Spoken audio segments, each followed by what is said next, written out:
Hello, my beautiful friends. My name is Kim, and I hope you're having a fabulous day. If you are interested in true crime stories like I am, I hope that you consider hitting that subscribe button. But either way, thanks for being here. Today, we're going to be talking about Khaleesi Cuthriell. Once again, we have a kiddo that was missing for many months before anyone even realized that she was missing. Khaleesi was placed in the care of her mom's friend, where she was not treated so kindly, neglected, and lost forever. So let's talk about Khaleesi and all the people that tragically failed her. But first, a word from our sponsor. I have a lot of big changes coming up in my life, so the added stresses has taken a number on my sleep. So when Beam reached out and asked if I wanted to try their nighttime hot chocolate dream to aid in the sleep health, I said, what the heck, I'll give it a try, not expecting much. When I say without a doubt that not only does Dream help me fall asleep faster, but also stay asleep longer. I wish I would have found the product sooner. It would have avoided many nights of tossing and turning. A good night's sleep for me, according to my doctor, it's so important with mental health. I have a clearer head and less anxiety. I also noticed that I have cut down on the afternoon extra cup of coffee to get over that midday slump. I have tried several different products, but adding Dream for the last couple of weeks to my nighttime routine is so relaxing. I make up my delicious tasting cup of hot chocolate, which comes with either CBD or without, drinking it at night before I snuggle up in bed. It just works. It is so delicious. If I forget to drink my cup, I will literally get out of bed and make myself a cup. I know I will have a better night's sleep by doing it. There's no added sugar and it's only 15 calories. If you would like to try Beam, you can subscribe and save 20% plus an additional 15% by using my code FLOWERS. And you get this cool frother. Let me tell you, I have had way too much fun with this. I kind of got carried away with frothing it, and I had hot chocolate everywhere. Whoops. Anyways, click my link down below, adding 35% off the original price. You can pause, skip, cancel anytime. There is no risk. Thanks for Beam for being a great product and sponsoring today's video, and thanks to all of you for listening. On October 20th, 2020, Amanda Array, Khaleesi's mom, was arrested at her home in Waynesboro, Virginia. She had violated the terms of her probation yet again, so a warrant for her arrest was issued. When the police came to the house, Amanda panicked because her 3-year-old daughter, Khaleesi, lived with her, and she was worried what would happen to her. With the police, a CPS caseworker came to the house as well. Immediately, Amanda had to find a place for Khaleesi to stay while she was in jail. At the time of arrest, Amanda was living with Ted Cuthriell, Khaleesi's dad, and her cousin Daniel Mullen. Unfortunately, because Ted had some legal issues of his own, Khaleesi could not stay there in the house with him. First, she called her sister and asked her to hurry up, please. Come to the house and get Khaleesi. Now, Amanda did not have a good relationship with her family. In fact, most of them did not know Khaleesi even existed. But her sister started driving from Covington to Waynesboro to help, to take Khaleesi in. Before she got there, though, she got another call from Amanda. Confused, the sister is on her way already. Amanda told her that she didn't need to come and get Khaleesi. Instead, Amanda was going to have her friend that also lived in Waynesboro to take little Khaleesi. That way she could bring her to the jail to visit her and to not be so far away. That's what she told her sister. Later, her sister would say that the truth was and this is according to the sister, that Amanda's family already had custody of two of her children. So she probably was afraid that if the family got Khaleesi, she wouldn't get her back. Now, Amanda did tell the CPS worker, Samantha, that she wanted her friend Candy Jo Royer to take Khaleesi in. She said that Candy also had a 3-year-old girl and had offered to babysit Khaleesi on other occasions, and that she really trusted her. So the caseworker took little Khaleesi over to Candy Royer's house at 249 Cattle Scales Road. That was the beginning of the end for little Khaleesi, the house of horrors. So Khaleesi is dropped off by the CPS worker, and the CPS worker just basically washed her hands of the whole situation. I say that because the CPS worker never went back to check on Khaleesi. She did not do a home visit or even run a background check on Candy. If she had, she would have found that Candy Jo was under house arrest and someone else lived with her. Her boyfriend, the father of her 3-year-old.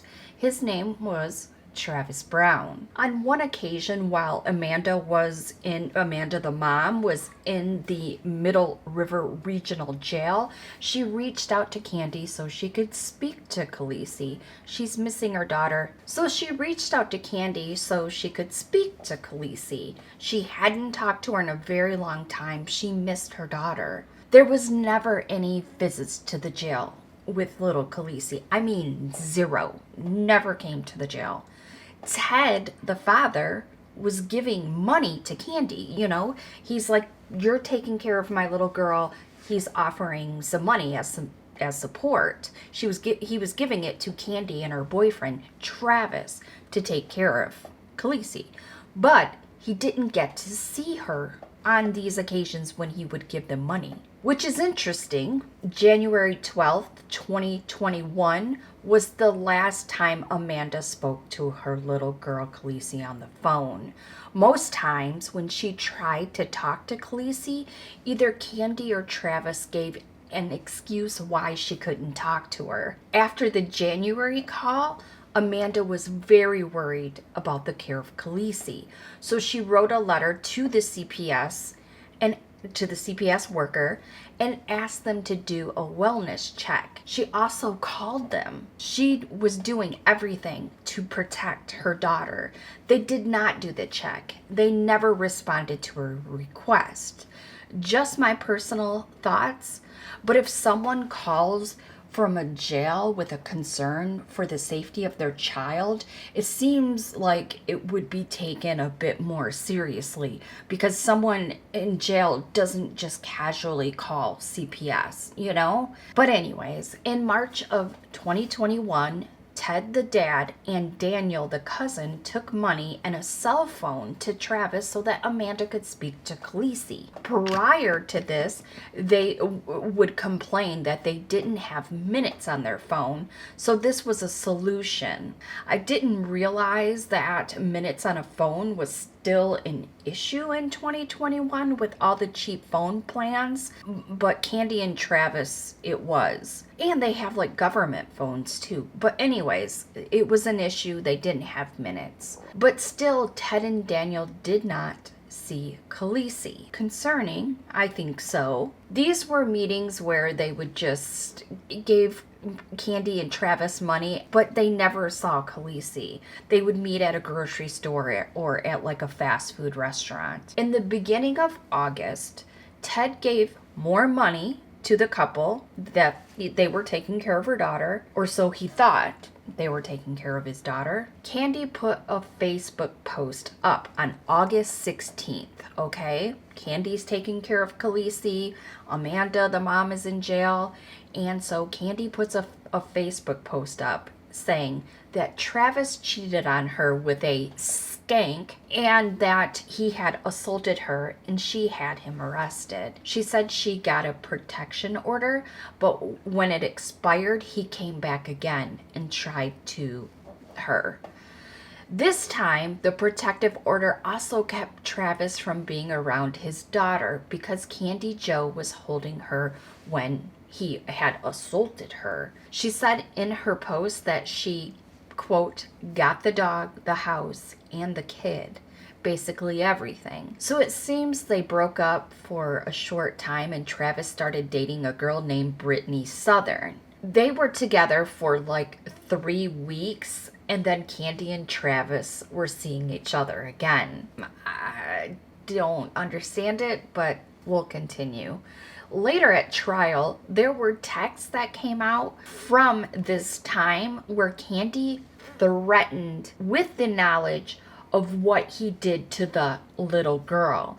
Basically, if Travis cheated on Candy or left her, she would threaten to tell the police about Khaleesi. Because the truth is, no one had seen Khaleesi since February. This is August, you guys. On August 21st, Travis became a fugitive from the law. I mean, these are classy people. He was wanted for vehicle theft, breaking and entering, felony strangulation of a family member, and domestic battery. It doesn't say who the victim is of the crime. I'm not sure if it was Candy or somebody else. On September 3rd, 2021, Candy Joe was reported missing by her family. So Travis and Candy are taking care of Khaleesi, or so we think. Travis goes on the run, and then now Candy is just missing.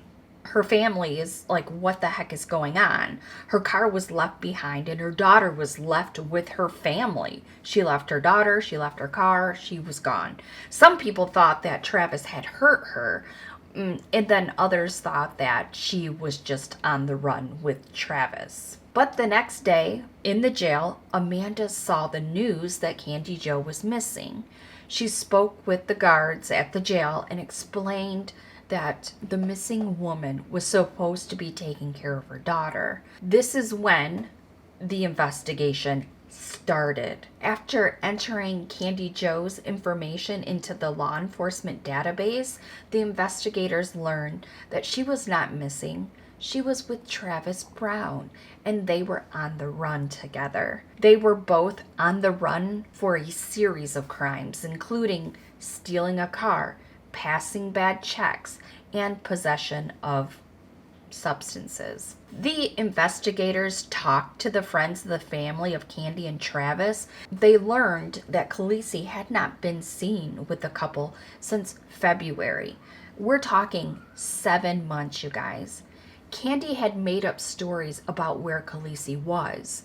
Kind of like the Adam Montgomery case, similar to that. She said that CPS took her back to her mom. She told some people that Khaleesi was with her aunt, and she told other people that she was with her grandma. The officer spoke to all the family members that they mentioned, the aunt, the grandma, all these people.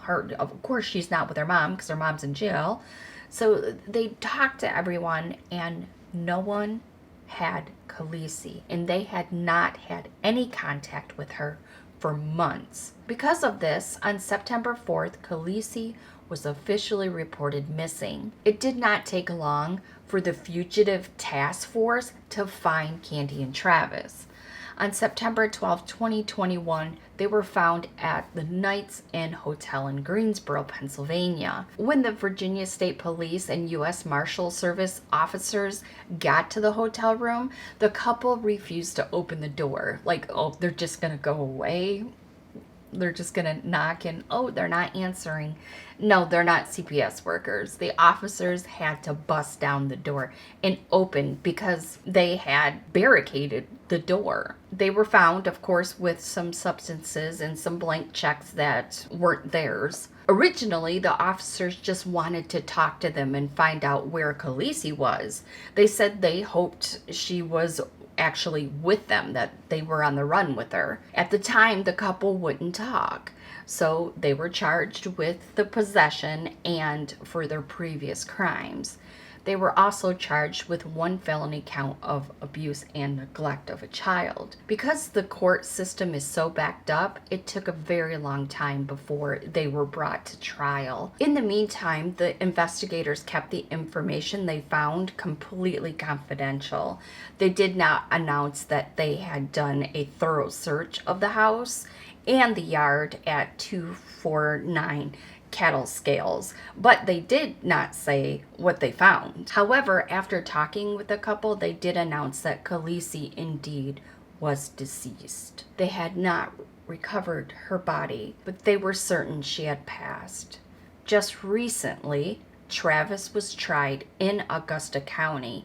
He was charged with aggravated murder, felony murder, also with some other charges. Candy wouldn't go to trial until possibly next month, October 2023, but she has the exact same charges and evidence. Speaking of evidence, Travis had a 5-day trial. On the first day of the trial, Khaleesi's mom, dad, and cousin also testified to the circumstances of her going to live with Candy and Travis.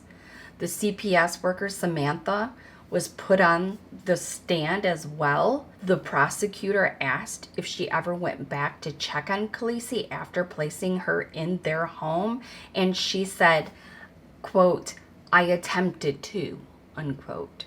So, no. Before I go forward, let me tell you more about Travis's criminal history. In 2015, he had arrested for a crime spree where he stole $25,000 worth of property. Later, he was charged with grand larceny, breaking and entering, felony eluding, carjacking, trespassing, destruction of property, strangulation, and assault of a family member. Candy Royer had mainly possession and check passing charges. Also, Amanda's history was discussed.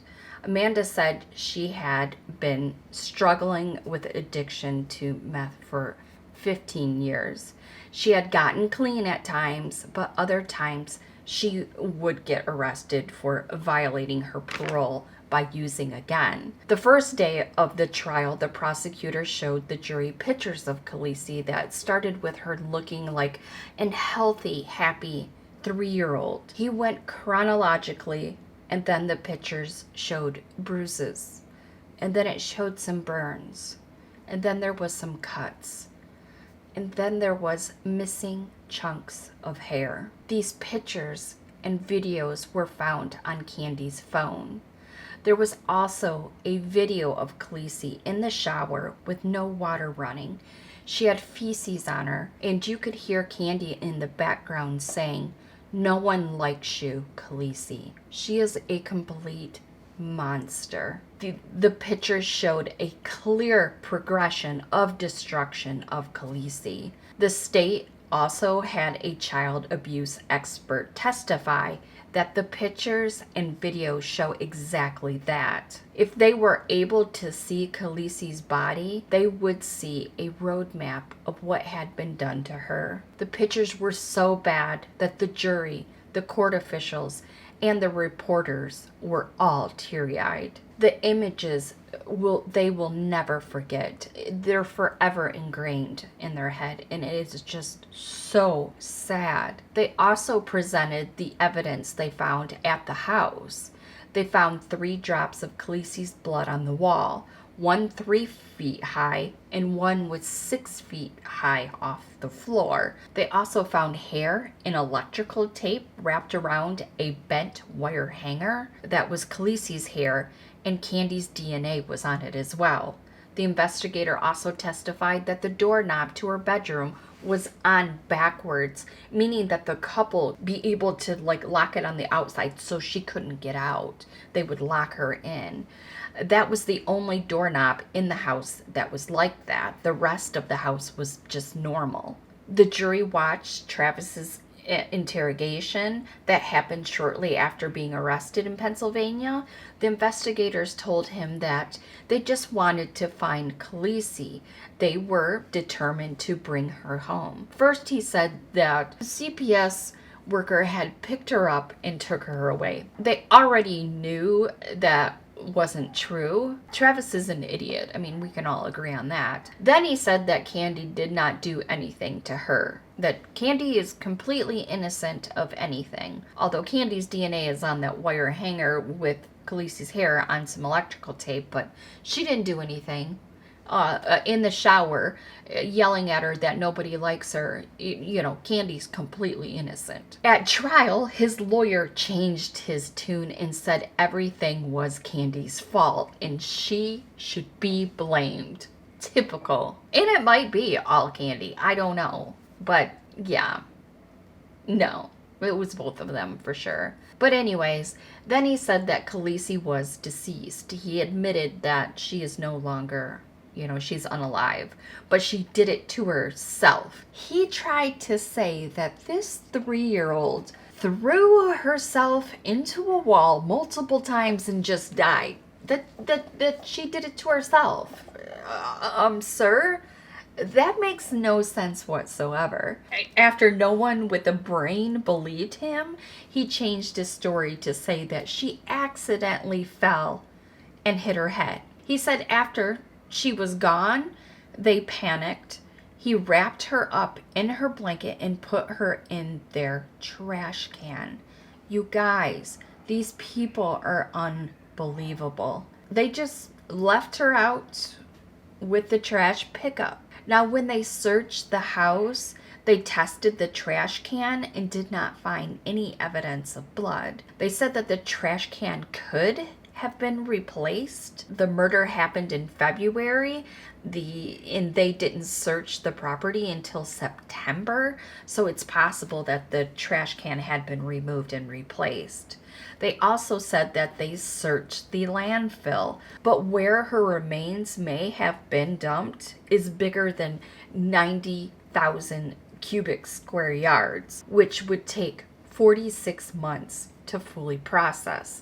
Essentially, they didn't think it's likely that she would be recovered, which just breaks my heart for the family. Travis's lawyer tried to say that maybe he wasn't nice to Khaleesi, but he was never mean. Oh, what? When you're not nice to somebody, doesn't that mean mean? But anyways, lawyer talk. However, in his interrogation, he said, I might have lost my temper and smacked her. And he actually said she liked to be smacked. Again, we are talking about a 3-year-old. She likes to be smacked? What kind of weirdo? Or whatever. He also said, we did, and this part kills me. He actually said, we did anything any good Christian person would do to help this little girl. What? Did anyone just puke? Because it's disgusting. The jury found this child-smacking Christian guilty on all charges. This conviction carries a mandatory life sentence, as this man deserves. He's just unbelievable. And I'm sure Candy is going to be just as equally disturbing. Candy is looking at the same charges, and her trial is coming up next month. I'll definitely be watching for the outcome and have a feeling she will get the same outcome. It is so likely that, with Travis being guilty, she is going to be guilty. Her DNA, yeah. So, Khaleesi Hope was described as a happy, loving little girl. Her favorite color was purple, and her cousin said she was compassionate. She could tell if someone was having a bad day, and she would try to cheer them up. You could not be unhappy around her. It was impossible. Khaleesi will be missed by so many. Let's leave a purple heart for her favorite color. I hope her family finds this and sees all the love y'all always give. Thanks to all my channel members and my Patreons who support me. If you would like to become a channel member, you can do so by clicking the join button from your desktop. There are more true crime videos in my Crimey Cases playlist for you to check out. Well, if you made it to the end, you're a rock star, and I love you to death. Thanks, you guys, and have a great evening. Bye.